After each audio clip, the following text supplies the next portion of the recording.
was the day of the last show? Like March 14th or something like that. Yeah, it was a Saturday. I performed that Friday, and then that Saturday I could see a marked difference in the attendance that weekend, and we were kind of like, man, what's going on? This may be more serious than we thought. And then that Sunday night, they decided to stop going, no school that week, and that's when we put a stop to shows, kind of assuming it would be for a couple weeks.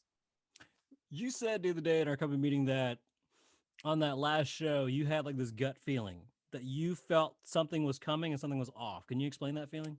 Yeah, I don't think it was like anything super intuitive. It was just the audience was smaller. I remember our local legends guest, who was great. He was a really great guest that night. I was like, oh hey, and I like kind of went to shake his hand, and I could see a hesitancy, which he was right to be hesitant. Yeah, and I was like, yeah, this does feel different. Yeah, and yeah, it wasn't like anything super amazing. It did feel a little off, which I recognized kind of people were right to be hesitant. I think they were more correct in their intuition. I mean, I'm one of the problems of being a history teacher is you're often very optimistic about the present because you have kind of a picture for how things have been. And so in my mind, we haven't had a pandemic in 100 years. What are the chances? Right. Apparently the chances are pretty good.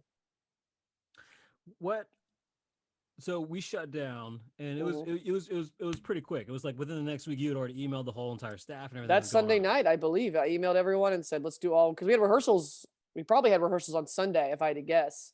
And I don't know if they got it out before the Sunday night rehearsals, but yeah, we had rehearsals coming up that next Monday, And so I was like, let's just put them all online. No shows. We'll do, some digital stuff here and there, just for a couple of weeks until we get back into reality, back into normal shows. What was your feeling when you made that announcement? Like everyone else, like a 2-week, 3-week thing, and then hopefully we'll come back? It felt like a snow cancellation. Like we've had to cancel, we've done, shows for almost coming up on, 9.5 years or whatever. And we've had to cancel very few shows. I mean, I think we've canceled 2 or 3 shows because of a lack of audience.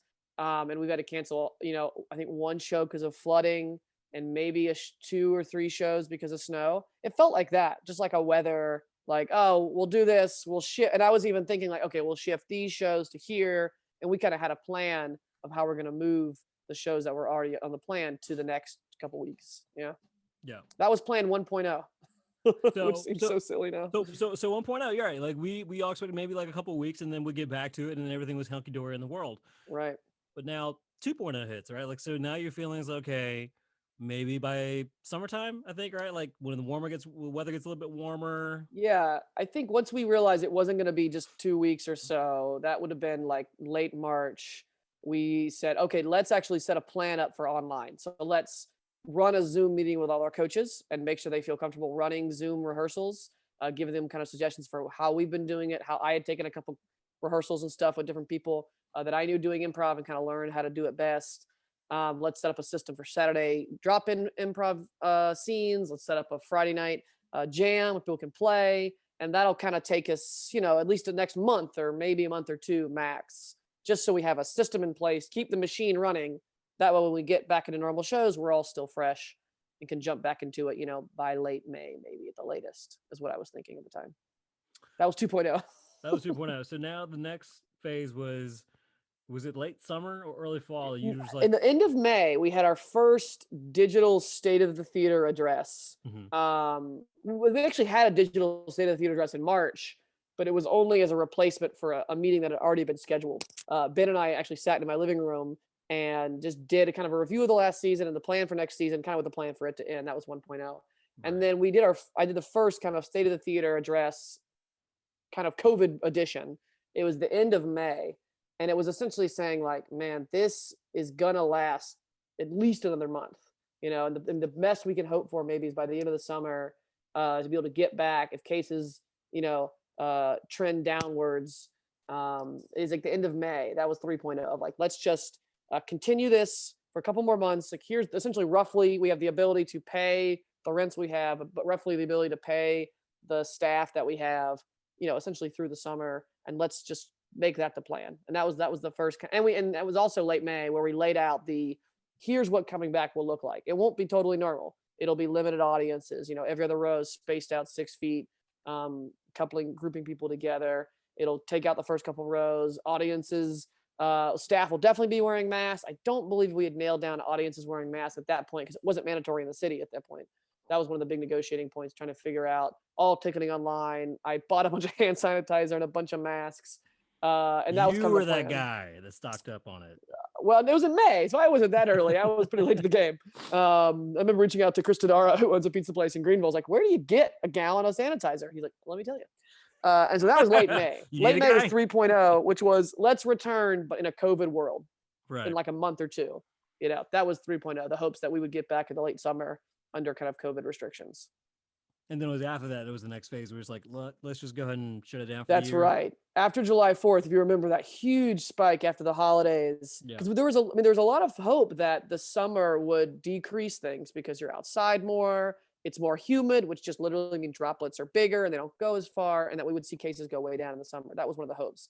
And then July 4th, just a bunch of people hung out and traveled, and which we know now is just, we knew then, and we know even more now, is bad for it. And so after the July 4th, we had that huge spike. And I just remember sometime in July, my wife and I were talking, and we were just like, this isn't going to come back soon at all. We're kind of keeping the machine running so that we can get back to in person. But not only can we not afford to keep the machine running, none of us really signed up for a digital machine, Right. And so it was in late July, I think it was before school started back. That's when we kind of made the announcement, like, okay, July is going to be it. We're going to finish off our season. Let's make sure if teams want to get a digital show, because we're still doing the weekly show online and the weekly workshops online, weekly kind of drop-ins. We're going to end that in July, get everyone a chance to do what they want to do in July, and essentially put pause on all official capacities of the theater. That was sad. That was a really sad decision to have to make. And that was kind of a second state of the theater. That was like, okay, that was phase 0 was essentially let's be online. And that's when I created, I think I called it like phase omega, like before 0, right? Yeah. Kind of like to go to the end, we're going to end what we have now and just put everything on halt. And that's when we stopped paying our staff at the end of July. That's when we kind of essentially renegotiated our rents and essentially said, we're not going to come back in person. And I think in that company meeting, I said it could even be March 2021 was kind of like my pessimistic take. I said, I'd love to do some digital stuff for the anniversary, digital stuff for the marathon festival. And I had hoped that we'd maybe able to do a New Year's Eve show. But in that meeting, I went back and looked at the slideshow and it said March 2021 is kind of my worst case scenario, which, is not terribly inaccurate to what ended up happening. Yeah. So from July on, we didn't do anything really. I mean, we would produce stuff here and there. We did some intensives, like one day outside when the weather was good. Mm-hmm. We ran a 9-hour digital marathon for our 9-year anniversary, which was really fun in September. And we were able to pre-record some shows that you were in and hosted, and I got to tech for. And then we ran a digital festival. I think it was 6 days long. Yep. And we were able to get some friends to do various types of shows, either on Zoom together or pre-recorded in their house, or sketch comedy shows or stand-up comedy shows from across the country, which was tons of work and tons of fun and no money. But I think it kept the theater feeling like we were providing something, Yeah. I mean, one of the big things when we closed down one thing I remember saying in end of July, I said, we're going to close down all official capacities of the theater. But from the public's point of view, we're going to keep producing content. So if your team wants to produce something, we'll edit it. We'll put it out there. You mentioned the idea of the podcast. Like, what a great idea to keep producing content out there. We want to do the 9-hour marathon of shows. We want to do the festival of shows, just so there's content still going out there, because we do. We do and will have intentions to 100% come back. We made good financial decisions before 2020, and we were able to kind of weather that storm, and are still weathering that storm. Yeah. So you said earlier that the pessimistic view and prediction was March 2021. I mean, we are now 1 month away from March 2021. Right. And it feels like that's still, even on a pessimistic point of view, then it's still not going to be really, realistic coming up next month, right? We really don't know. So one of my hope was that New Year's Eve would be a great chance to come back and do like a couples and bubbles show where in New Year's Eve, you're normally just hanging out with one significant other, someone that you want to kiss, someone that you're spending time with already. The tickets are generally more expensive. And we often can even discuss in the past doing it in a bigger space, which would be good for COVID reasons. So it made a lot of sense for that to kind of be this return show. And the kind of question I kept asking myself is, if we don't do it New Year's Eve, is there going to be a better date to do it, a better date to do a trial show? And if you remember, after Thanksgiving, we had the huge spike. After Christmas, we were expecting another huge, which did come, spike. And so kind of the conclusion I came to for New Year's Eve was Valentine's Day is going to be better than New Year's Eve, because there's not going to be a bunch of travel for performers. We can get performers tested. There's not going to be a bunch of travel for audiences. They're going to be less susceptible. And so what we've been moving towards since then, for show purposes, is to try and plan on doing a Valentine's weekend of shows, which is normally the weekend we do Humongous, which is this big combination stand-ups, improv, sketch comedy show. So what we've been working on, we've been doing some digital rehearsals. You're going to tech for us and do some sketches for us from the tech booth. Is we're going to do some Valentine's Day instead of a humongous show, which normally what we would do in February for President's Day weekend. Instead, we're doing a series of micro shows. So like we just sold out our Saturday show with 14 people. It sounds impressive that we sold it out, but it's only 14 people. So that's going to be our trial run in February. We're going to see how that goes. Will audiences keep their masks on? We're not going to serve any drinks or any food to try and encourage them to do so and require them to do so. Performers are all going to get tested beforehand, which is pretty easy because we're going to do a bunch of shows in a row with just the 5 of us. And we're just going to evaluate, is this a profitable way to run a series of shows? Yeah. So then if it is, that's the question for March. If mid-February works, what can March look like? Normally in March, we do something called dual, which is teams of 2 performing together, which is pretty good for COVID purposes. So that will hopefully maybe be the inaugural return of regular, at least Friday, Saturday show, 1 Friday, 1 Saturday, possibly this dual option, to see if it works out. Yeah. And we've sent a form out to our performers. We have about 80 performers in the theater, and just kind of get a feel for what percentage of people are interested in doing this kind of dual 2-on-2 competition. And we'll see. Yeah. I haven't really gotten the feedback for that yet. We'll see. Pre-COVID, we had a few weeks of dual winners. Do those people carry on? Is it a whole new that's slate? a great question. Yeah, to the 2020 winners who would have made it in the semifinals. Lucy. They get grandfather claused in. That's a great, they get grandfathered in. Yeah, Lucy, Heather. I don't remember who was winning at those times. Yeah, that's a great question. I'm not willing to lock in my answer here on the podcast. We'll just make it WWE style. Whoever wants to show up shows up, and we'll just manhandle. If you ever wanted to win it, this is probably a year to do it. We're probably going to have less participation. It'll be easier to sell at a crowd because the crowd will only be a dozen people. Now let's go back to best case scenario. So best case scenario, February shows end up well. It sells out, 14 people capacity. I mean, here's the reality: the February shows are going to sell out. Right. I mean, something we've known for a long time is like people want to get out. They probably shouldn't as much as they are. That's part of the problem, right? And so it's not really a demand problem. It's really a supply problem. Like, do we want to supply it? Yeah. So I think they're going to sell out. The question we want to answer in February over President's Day weekend is, do we feel like it's safe for our performers and our staff? Yeah.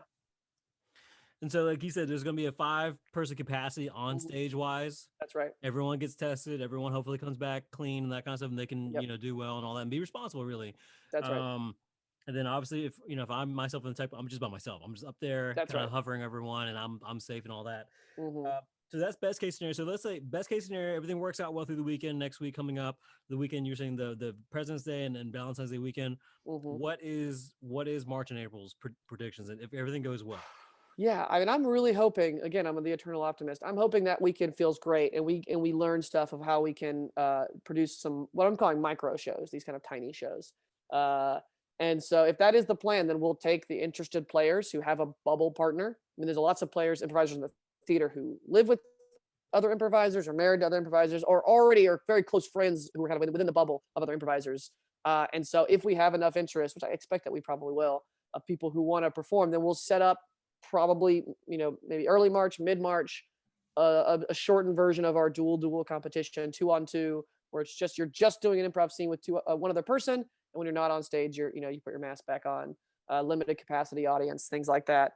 And if that goes well, kind of like each step is like, if that goes well, then we'll look to this. If that goes well, then we'll go to this. And we're also watching numbers, right? I mean, numbers are finally, for the first time in months, trending downward in the United States. That's not necessarily true globally. So we're keeping an eye on that as well. But if numbers continue to trend downward, which thanks to the vaccine is, I think, a real possibility. And if February goes good, then we'll do March dual. If March dual feels good, Then the plan in April is to go back to what our original plan was way back over the summer in 2020, which was to come back with something called Quarantines, which is a group of 5 people or 5 or 6 people or something like that who perform every Friday the same show, Local Legends, or every Saturday the same show, Improv All Stars, and let that kind of be the April plan. Just one show Friday, one show Saturday, the same group of people performing kind of a consistent either short form or long form improv show. And so that the kind of bubble among them is small, still mass audience, still limited audience. And that's kind of that's about as far as I'm willing to be like, feel pretty confident that has a real possibility of happening, because that depends on the success of March shows and the safety of March shows, which depends on the safety and the success of February shows. Which is, Sure. I mean, if you're kind of feeling this, I mean, something you and I talked a lot about is this is the struggle of people who are trying to open small businesses, is you're constantly navigating kind of a changing environment, which is difficult. Yeah. Because I mean, no one would have wanted what happened last year to ever affect them the way it did. And here we are still adjusting and pivoting as best way we can, right? So That's right. Yeah. Yeah. what are your so during that time you were talking about teaching some of the classes and workshops. What are the plans right now for 2021 classes and workshops? That's a great question. So classes have been easier to continue because they require less people. Classes can be smaller. They can be outdoors. You can do outdoor classes. We also, our training center is kind of in like a manufacturing center kind of thing. It's like this sleek, hip, clean. It almost feels like what I imagine the Apple headquarters to look like. But the benefit is it's like a manufacturing center, which means there's a big giant garage door that you can open. And so in June, we ran an all-day Improv 101 intensive outside, which had amazing weather, which was great. We ran another one in the summer, I believe, in August. We ran another one in November during a surprisingly warm day in November, which was like, again, amazing. And then we also were able to run a 201 intensive during that time as well. And then just now, we are about to finish up the next couple of weeks our first ever 6-week class, an Improv 301 class, which has taken us essentially a year to get enough classes and enough students who are able to kind of go through a class.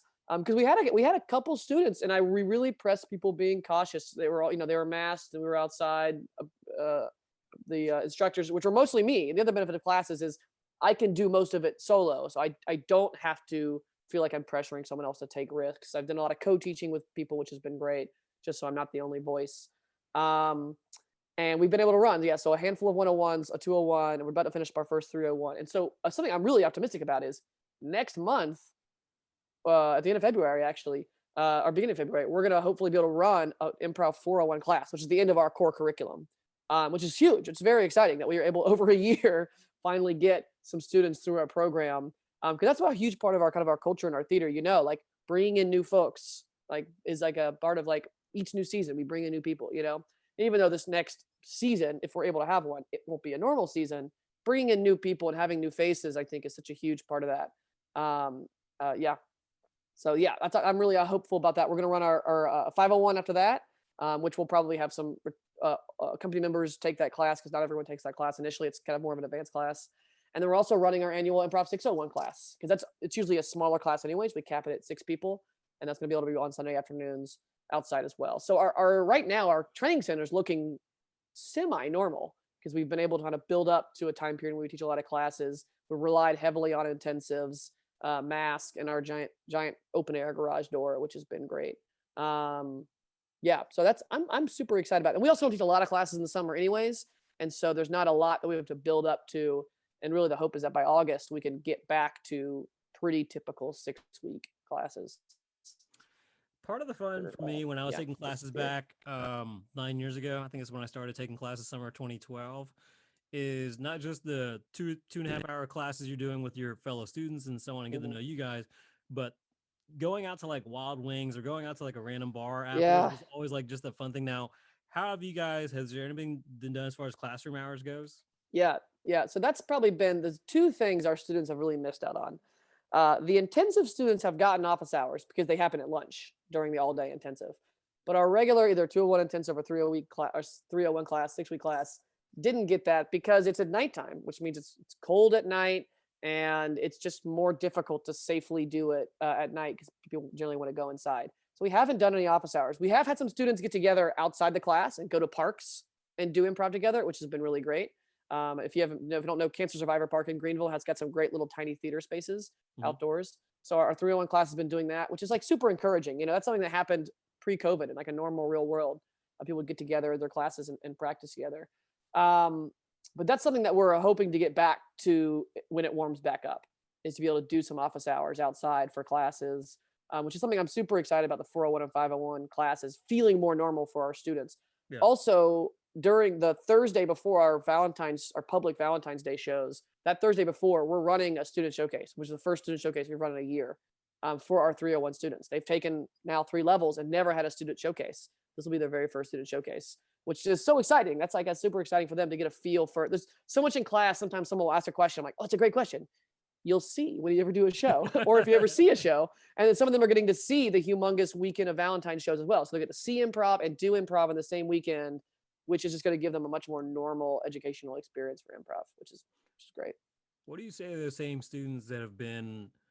So when COVID hit, I think my thing I said to Ben was, I feel so bad for everyone who just wrapped up all the training in 2019, and then all of this hits, and there's like no stage time, like actual stage time. There's no time to like, it's different, right? Like it's different when you have that time, you're doing office hours, you're doing weekly meetings, you're doing, classes and all that stuff. And then you get to go on stage after 6 weeks and so on. Then you get to take the next course, and then you meet new people and you do the next course. Yeah. That bonding, camaraderie, that relationship you build with everyone's so great. Like, not to say that, people got it taken away from them, but in the sense they did. So what would you say to someone who's like, who's still in it, who's like, he said it took a year to build a 301 class. Right. Yeah. What do you say to someone that's kind of stuck throughout this whole time? Yeah. So I would say this to the students who are finishing up 301 now, and to the people who were about to join the theater last March. If you remember, we had this great cast of people who were like so fun, who were never got to audition, because we canceled the auditions because they were going to happen in March. We were like, let's just not get everyone together. That's a bad idea. Yeah. We were even thinking about doing digital auditions. And then we kind of said, well, let's put a pause and maybe just extend what we have continuing on. What I would say is it's a huge priority for me. And this is why I am continually coming up with idea 4.0s and 5.0s to try to get some semblance of performance opportunities and rehearsal opportunities for people. So if the April plan is just for these weekend teams, the May hope is that we can eventually add our Thursday show back, which will be about the end of the Improv 501 class, which will be kind of the educational opportunities for the current students. And it's a class we didn't get to run last spring because of COVID. And so 501, I think, could give people a chance to get back into a classroom, which will hopefully be outside too, because it'll be in April and May. And by the end of that, I mentioned in the company meeting, I'd like to have, I think I called it like a pseudo auditions or like a mini auditions for people who are interested in doing their own Thursday show. And I'm hoping, I think I nicknamed it a vaccine team or a test team. Of people who are able to get tested regularly or vaccinated already can join this Thursday team and perform either a King of the Mountain show, which is short form improv, or a Gold Rush show, which is a combination of long form and short form, which will get them back on stage. It'll get them, for our students who never really had an opportunity to rehearse in person. And that's really, I think, in many ways, the benefits of the training center. You have to pay for classes, but after 401, you get to join a team. And it's the same team. You do the same form with the same instructor, the same coach, And that's a huge part of the community building here. I mean, I've had several students in our 301 class say, I'm really enjoying these classes, but I can't wait to join a community. And I was like, man, one used to exist, Yeah. And it still does exist, just in bubbles, just in segments. So my response to those students who really want what we used to have is that we're doing everything that we can. And that's kind of the highest priority. How can we get back to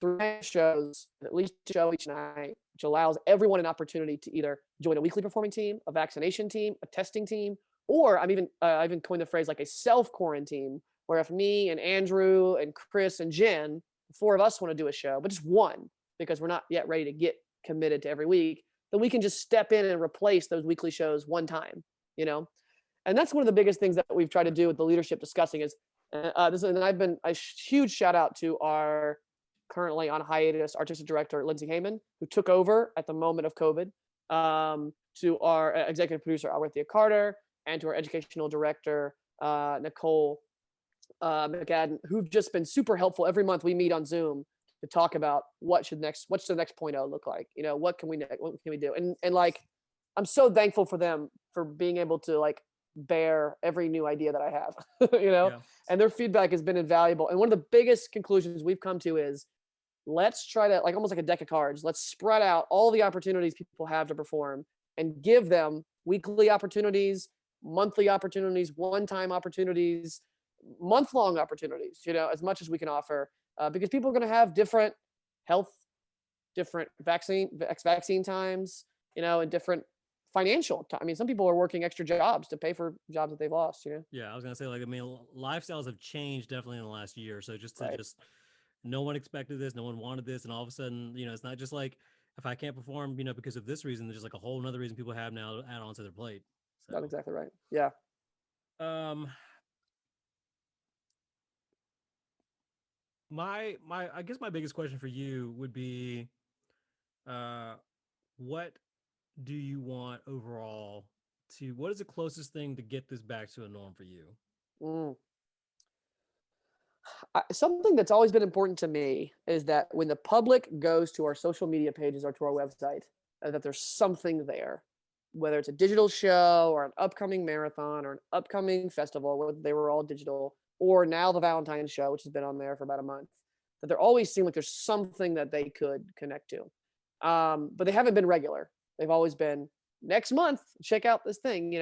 I think the biggest thing for me that I think the theater needs to do with our first step is how can we tell the public, kind of announce officially every Friday and Saturday back at Coffee Underground, right? You're going to be spread out. You're going to be wearing masks. You'll probably be wearing masks all of 2021, right? But starting blank, whenever that is, April, I think is a very optimistic hope. But starting at whatever time that is, we're going to be here, and that's one thing we've not wanted to do. We haven't wanted to open and then close back, which is, some improv theaters have had to do. And so that's for me the big step. How can we essentially announce not there's a thing upcoming, but there's something always happening? And that was always one of the big things for the theater. We started with a weekly show, we always wanted there to be something regular, because we know how important that is for performers to have a regular opportunity to see and to do improv, and for customers just to know that it's going to be a reliable part of their habits of to come downtown and come see some comedy. Yeah. It's definitely been, I mean, there's only been one hell of a year for you, and I can't applaud you more with how many plan A's, B, C's, D's, F's, and Right. on the rest that you've pretty much run the gamut of plans. It Sure. is Yeah. ridiculous how much you've pivoted, adapted your best way you can, and you still, kind of like you were talking about, I got bored. I was like, I still want to produce something, put something out there for our company, and just have fun with the podcast in particular. But I mean, you're doing like a lot of the grunt work behind the scenes that people just haven't talked about until just recently when you revealed kind of the plan of 2021. So I mean, kudos to you, kudos to our leadership team, like you said. I Yeah. mean, this it's not been an easy thing to be like, okay, what happens as the world continues to burn, guys? What else can we do? Right. So Yeah. Yeah. And no, I think you nailed it. If I could, knowing all what we know now, we would totally do different things, right? Like if we knew that we were going to be closed down for a year, we would have never tried to start up what turned into an entirely digital season for the theater. But I do feel like, given the information we had at each point, I feel like the leadership we'd made the best decision we could have made, and we honestly produced some pretty great content. I mean, there's some great episodes of the podcast. There's some great digital shows we produced. I was proud of the 9-hour. We did a 9-hour video on YouTube. I mean, what a crazy idea. We did an international, digital comedy festival. And so, yeah, I mean, in many ways, I feel like in 2020, we did all the things, there was nothing able that would have been safe to do. And so really for me, 2021 has been, let's focus on getting people back on stage. What is the safest way? And I've talked to every single theater in Greenville, I think, and said, how can we do a show on your stage? And understandably, every single theater in Greenville has got focus on their own stuff. They're trying to figure out their own thing out. Right. And so one of the conclusions I came to is we're just going to have to do this on our own. We're going to have to find a way to do it in Coffee Underground. Instead of doing our normal shows on a big stage, let's do micro shows in our tiny theater. Yeah, I mean, because a lot of other local theaters are doing all kinds of things to also adapt and change in their own Totally. realities as well. Like, and a lot of them are taking the time saying this year, like, okay, we're not going to go back right away on stage. So might as well renovate and might as well make the best of it as we can, right? Renovations has been a huge pain in my ass. Yeah. I mean, for Valentine's Day, I was like, I'm going to contact any theater I've not contacted yet. And we're going to see if we can do a Valentine's Day show. And it was great conversations. I feel like every live theater in town is doing what they should be doing. And a lot of that means they're renovating their air conditioning system, right? To have a better filtration system. Right. What a great idea. That's exactly what I would do if I was in their shoes. Yeah. So yeah, there's no ill will at all. In fact, I've really enjoyed the conversation. It's a nice camaraderie. I mean, you call a theater and you're talking usually the only person who's still working there, in some of these local theaters. Yeah. So it's been nice just to moan and sigh with each other about how difficult it's been. So I'm optimistic about these shows starting. The South Carolina Children's Show is going to have their first shows this month. That's exciting. That's great. There really is something special about Greenville. I don't want to toot our own horn, but there is something really special where we have what we said about Alchemy itself. It's a community. It's not just a bunch of people who play together once a week and so on, or a couple of times a week and so on. I mean, it is still, I mean, you said it used to be, I still feel like it's community. Yeah, even if we haven't seen a lot of each other in person, face to face in a long time, and that energy and connection is not there. I mean, there's still I like posting within our group every so often. I mean, I probably post the most. I probably post too much, but whatever. No. But, I like engaging the conversation. I like just saying if no one else is gonna do it, someone's got to do it, right? Because otherwise, it just kind of falls in I don't know, it's hard to describe. I'm not saying I want to lose hope if nothing's done, but at the same time, I'm trying to be optimistic as best I can throughout this whole thing, right? Does that make sense? So no, I think that totally makes sense. Yeah, I think I shared the quote I shared at our company meeting earlier this month was Dwight Eisenhower.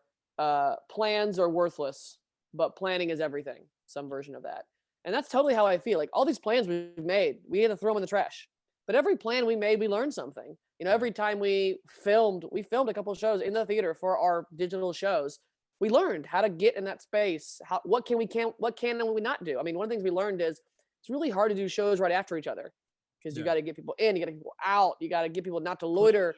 And so that's exactly right. And so that's why we're starting with one show each night. So yeah, I would say each plan that we had to trash, we learned from. And I would say if I had a goal. And I think I said this in the inaugural podcast that we did here was my goal, and this is still my goal, and we have a much clearer vision of what that goal will look like, is that when we return, we'll return better. I mean, we'll be weaker in many ways because we haven't done improv in a year. But there's been some changes that we've been able to make structurally that I think will play out in how we return that will just make a year from now, our shows, I think, will be more consistent in quality than they were even a year before, which they were at their peak quality. We're going to be in poor shape. Someone like me, I put on some weight. Fatter. I mean, this is why I have a spotlight on my face now. This is you can tell with the mirror here, but I've also put on some weight, and I might pull a hamstring back on stage at some point. I don't know. Yeah. I'll be back for one night, and then I just go die in the corner somewhere from just exhaustion. Right. One last thing we'll end it on this is what is your message to the audience out there who, I mean, I bumped into people who asked me when are you guys coming back? I'm like, it's kind of we're waiting on the numbers right now. That's all we can say. What is your message to the folks in community in Greenville, the folks waiting for us to open? What is your message to them? It's the same thing that I said when we had that first State of the Theater meeting in 2020 was we are set up. We're a small, scrappy little theater. The benefit of that is we've been able to renegotiate a lot of things financially and structurally. I was able to stop. I mean, I didn't get paid at all in the world of COVID, because I have another career. I'm a high school teacher. I was able to stop paying our staff because none of them were paying their food bill with that. And we were able to stop performing our live shows because they weren't scripted. We just didn't improvise that next show. So improv is kind of inherently flexible. And I very much think we'll be doing some of the earliest live shows. I mean, this February show might be one of the first live shows in Greenville just because it's improv. It's easy to put up, right?